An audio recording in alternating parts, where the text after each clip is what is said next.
Alright guys, back working on the 54.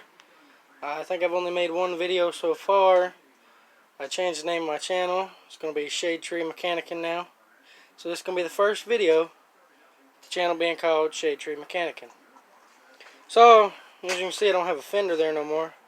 I took this fender off. It really wasn't no good. I'll show y'all in a minute. And I took this fender off. It definitely wasn't no count. The other side was better, but not by much. I'm going to have to get a new front end. I think I can pick up a new front end for this car. Pretty cheap. One of these junkyards around here. As you can see, it's just rusted through there. Down around the battery. Somewhere else too. I don't remember right now. But this is the fenders. This is the driver's side. As you can see, it's just completely gone. And this car was in an accident or something because right around the headlight bezels is all bent in anyway. It's rusted out down here. It's pretty pitted through here where the chrome goes, and it just wasn't worth saving. They make patch panels, but just about too far gone. There's the passenger side.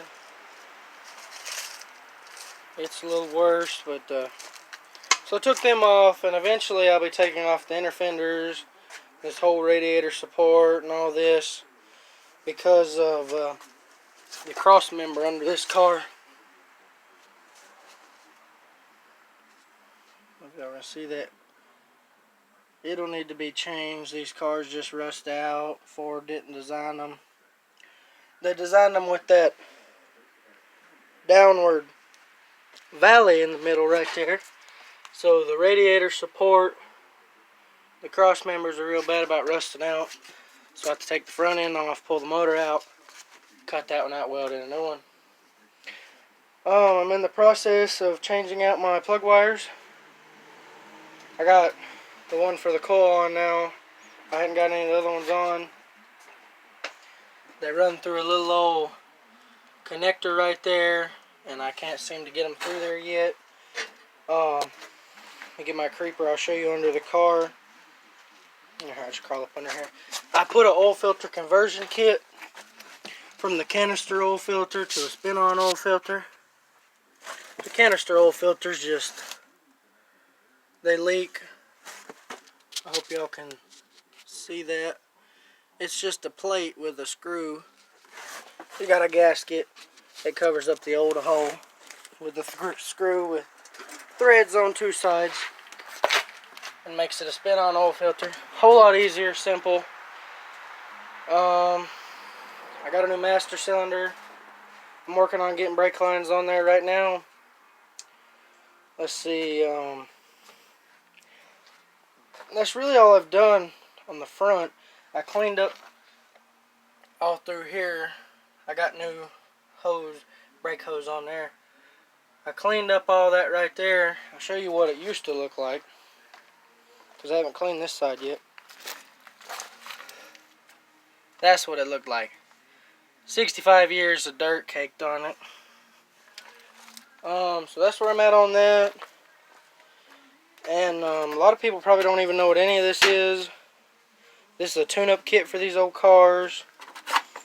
We got compression tester, timing light, dwell meter, push button start. But a dwell meter helps you set, after you roughly set your points to where it'll run, you use a dwell meter and you can set it more to a factory setting. But I'll walk around to the back of the car, show you what I've done back there. There's not really a whole lot, but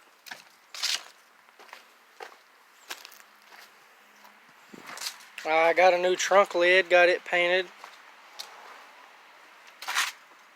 shiny blue. I have a little bit of work to do back here, some more sanding and priming.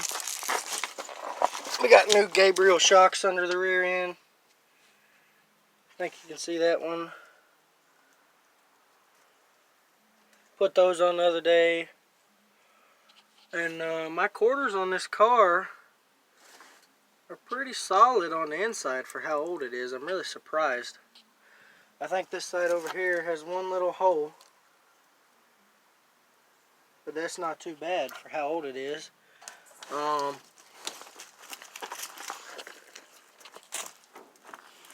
got all kinds of junk in the trunk. It's got a little rust down there where the spare tire goes, but they make a replacement that's the whole panel. You cut it out around the edges and weld a new one in. Dennis Carpenter.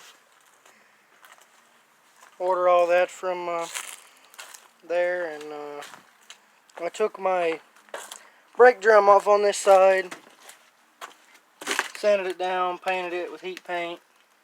I'm about to do the brakes on the back. I sanded down and primed this door since the last video. So that's about where I'm at on the car. I took my wheels off and painted them just for the time being. I will get new rims eventually. But they were white and they looked ugly, and so I took that off. And something I thought was interesting about this car is it's got a 239 in it. And in 1954, this is the first year that they put overhead valve engines in a car. First overhead valve Ford came out with 1954, 239. They only made it in 1954. 55 it was replaced by the bigger 272, and then from there you had your 292s, and somewhere on through there 289s, 312s. But I just thought that was right cool that they only made these 1 year. You could get this motor or a straight six, which I'm sure the straight six probably wasn't very popular. I'm sure most of them came with the V8. And this is a pretty small V8. When I did the oil change the other day, it holds exactly 4 quarts of oil. No more, no less. That's all it takes to fill it up. So, you know, not a lot of power. From the factory, they said it got about 130 horsepower, made 20 more horsepower than a flathead. I'd say this car's got at least 60,000 miles on it, so it's probably not making quite that anymore. I need to do a compression test. I'd like to see what kind of compression we got in all the cylinders. But, I mean, it runs good. I know I have a video up of it running, and I know it does not idle the best because not all the spark plugs were getting fire. Some of the spark plug boots were corroded, but you know, enough of them were there to get it to run anyway, so good enough. I'm not quite sure why. When I started changing my spark plugs, I took this one out. Oh, shit, I'm gonna drop it. But I took this one out. I think it was the third cylinder back on this side. I'm not quite sure why, but it's got this end on there. The new spark plug screws in there fine with no end on it. I thought maybe it had been stripped out at one time and that was an adapter. That same size thread as the spark plug up here has. So I'm not really sure what the deal with that is. We'll see. But so that's where I'm at on the car. I know I don't upload very often, but you know, I work a lot. I don't have a lot of money. You know, I only put so much money into it at a time.